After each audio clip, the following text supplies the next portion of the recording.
নারায়ণগঞ্জের রূপগঞ্জে কাঞ্চন সেতু থেকে কিছুটা উত্তরে গেলেই বঙ্গবন্ধু বাংলাদেশ চীন মৈত্রী প্রদর্শনী কেন্দ্র। এখানেই বসেছে দেশের পণ্য প্রদর্শনীর সবচেয়ে বড় আয়োজন, ঢাকা আন্তর্জাতিক বাণিজ্য মেলার 29তম আসর।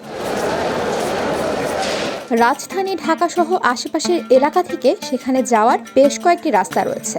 মূলত ব্যস্ত নগরী ঢাকার জনদুর্ভোগ এড়াতে মূল শহর থেকে নিকটবর্তী পূর্বাঞ্চলে এ বাণিজ্য মেলার আয়োজন করা হয়। রাজধানীর নিকটতম একটি শহরে বাণিজ্য মেলার আয়োজনের ফলে অনেকেই সেখানে যাতায়াত ও যোগাযোগ ব্যবস্থা নিয়ে চিন্তিত থাকেন। শখ থাকা সত্ত্বেও মেলায় যাবেন কিনা তা নিয়ে থাকেন দ্বিধাদ্বন্দ্বে। বাণিজ্য মেলায় যাতায়াত সুবিধার্থে রাজধানীর ফার্মগেট ও কুড়িল বিশ্ব রোড থেকে বিআরটিসির বিশেষ শাটল বাস সার্ভিস চালু করা হয়েছে। এছাড়া রাজধানী থেকে 3টি রুট দিয়ে সহজেই যেতে পারেন মেলায়। প্রতিদিন সকাল 10টা থেকে রাত 9টা পর্যন্ত মাসব্যাপী মেলা চলমান থাকবে। ছুটির দিন মেলা চলবে রাত 10টা পর্যন্ত। মেলায় দর্শনার্থীদের যাতায়াতের জন্য রাজধানীর ফার্মগেট ও কুড়িল বিশ্ব রোড থেকে বিআরটিসির বিশেষ সার্ভিসের বাস থাকবে। ফার্মগেট থেকে বিআরটিসি ও অন্যান্য বাসে মেলায় যেতে 70 টাকা ও কুড়িল থেকে 35 টাকা মূল্যে টিকিট কাটতে হবে দর্শনার্থীদের।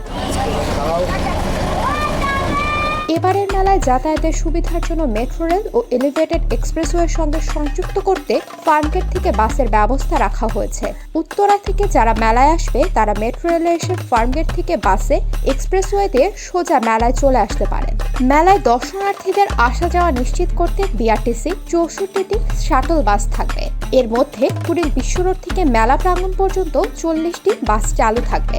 ফার্মগেট থেকে মেলা প্রাঙ্গণ পর্যন্ত 24টি বিআরটিসি শাটল বাস চালু থাকবে।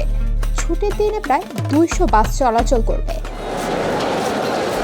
মেলা উপলক্ষে 4 জায়গা থেকে ছাড়বে BRTC bus. Kuril Bishwa road, Khejurbagan, Farmgate, Narayanganj ও নরসিংদী থেকে প্রতিদিন সকাল 8টা থেকে বাণিজ্য মেলার উদ্দেশ্যে বিআরটিসি বাস ছেড়ে যাবে।